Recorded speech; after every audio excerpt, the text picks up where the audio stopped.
ഇപ്പോൾ ലൈവിൽ പൊരിഞ്ഞ അടി നടക്കുകയാണ്.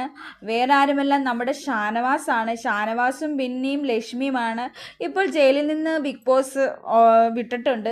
അപ്പോൾ അകത്ത് വന്ന് ഷാനവാസ് ലക്ഷ്മിയെ ചൊറിയാണ്. പോടി പോടി എന്ന് പറഞ്ഞിട്ട് നമ്മുടെ ലക്ഷ്മി പറഞ്ഞു, എന്നെ പോടി എന്നൊന്നും വിളിക്കേണ്ട, നിങ്ങൾ നിങ്ങളുടെ പണിക്ക് നോക്കുക. അത് കഴിഞ്ഞ് അനുമോളുടെ അടുത്തെല്ലാം പറഞ്ഞു.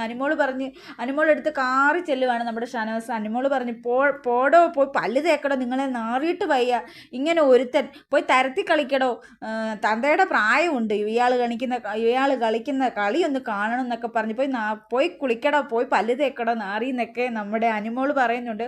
ഷാനവാസ് എന്താണെന്ന് അറിയത്തില്ല, ഇന്ന് ഭയങ്കര ഓവറായിരുന്നു തന്നെ, ഭയങ്കര ഓവർ. ഒരു മെച്യൂരിറ്റി ഇല്ലാതെ, ഇത്രയും പ്രായമുള്ള, എനിക്ക് തോന്നുന്നു 45 വയസ്സുണ്ടെന്ന് തോന്നുന്നു, ഒരു 2 പിള്ളേരുടെ അച്ഛനുമാണ്. ഒരു മെച്യൂരിറ്റി ഇല്ലാതാണ് ഇന്ന് ബിഹേവ് ചെയ്തത്. സ്ത്രീകളെയൊക്കെ തീർത്തും റെസ്പെക്റ്റ് ഇല്ലാതാണ് ഇന്ന് ബിഹേവ് ചെയ്തത്. നല്ലൊരു പേഴ്സൺ ആയിരുന്നു, എന്ത് പറ്റിയെന്ന് അറിയത്തില്ല, ഇന്ന് ഫുൾ ഓവറായിരുന്നു.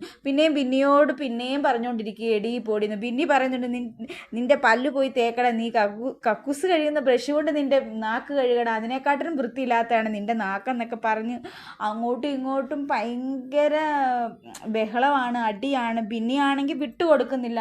പോടോ എന്നല്ല പറഞ്ഞത്, നീ പോടാ, നിന്റെ അളിഞ്ഞ മുഖം കൊണ്ട് നീ പോടാ, എൻ്റെ പുറകെ എന്തിനാടാ നീ വരുന്നത്, നിനക്കൊരു തേങ്ങാക്കൊല അറിയത്തില്ല, എന്തൊക്കെയോ പറഞ്ഞ് നമുക്കറിയില്ല, ഒരുപാട് അങ്ങോട്ടും ഇങ്ങോട്ടും പറഞ്ഞ്.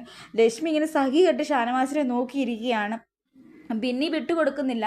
സത്യം പറഞ്ഞാൽ ബിന്നിയുടെ ഹസ്ബൻഡിനെയൊക്കെ ഷാനവാസ് ഇതിലോട്ട് വലിച്ചിടുകയാണ്. അതാണ് ബിന്നിക്ക് ദേഷ്യം വന്നത്. പിന്നെ പുറകെ ഓരോ ഗോഷ്ഠികൾ കാണിക്കുകയാണ്. ഇപ്പോൾ സംസാരിക്കുന്നതിനെക്കാട്ടിലും ഗോഷ്ഠികളാണ്.